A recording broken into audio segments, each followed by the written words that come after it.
और शर्म आनी चाहिए भारतीय समाज को, जिसने 1966 के उस नरसंहार को ऐसे छुपा लिया जैसे वो कभी इतिहास के पन्नों में था ही नहीं। 1947 में पहली बार संविधान सभा की बैठक हुई थी और उस सभा में ठाकुरदास और गोविंद दास जैसे नेताओं ने बोला था कि गौ हत्या पे प्रतिबंध लगाना चाहिए, तो स्वयं नेहरू इसके विरोध में खड़े हो गए थे। नेहरू ने बोला कि ये देश सेकुलर देश है और यहाँ पे ऐसे नियम नहीं लाए जा सकते।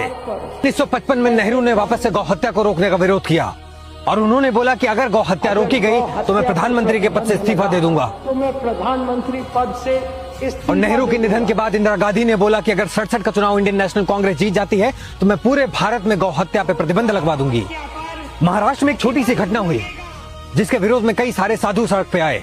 वहां पे उस समय की कांग्रेस सरकार राज कर रही थी और उस प्रोटेस्ट को रोकने के लिए 13 लोगों को गोली मार दी गई थी, जिसका कोई सर पैर नहीं था। किसी ने इसकी जवाबदेही नहीं की। तो संपूर्ण भारत के साधुओं ने यह तय किया कि हम दिल्ली चलेंगे, हम संसद का घेराव करेंगे और गौ रक्षा पर प्रतिबंध लगवा के ही रहेंगे। और 7 नवंबर 1966 गोपाष्टमी के दिन यह तय किया गया कि संसद का घेराव किया जाएगा ताकि हम अपनी मांगों को पूरा करवा सकें। जब मौजूदा सरकार को समझ में आ गया कि यह आंदोलन रुकने वाला नहीं, तो खुलेआम साधु संतों के ऊपर गोलियां चलवा दी गई थी। उस समय की सरकार ने तो ये बोला कि इस गोलीबारी में सिर्फ 8 लोगों की मृत्यु हुई है, परंतु जब मनमोहन शर्मा जैसे पत्रकार समाज के सामने आके खड़े हो गए तो उस समय की इंदिरा सरकार के ऊपर से पर्दाफाश हो गया। इस गोलीबारी में कम से कम 5000 साधु संतों की हत्या की गई थी और इस नरसंहार का शिकार बहुत सारे महिलाएं और बहुत सारे बच्चे भी हुए थे, जिनकी आवाजों के इतिहास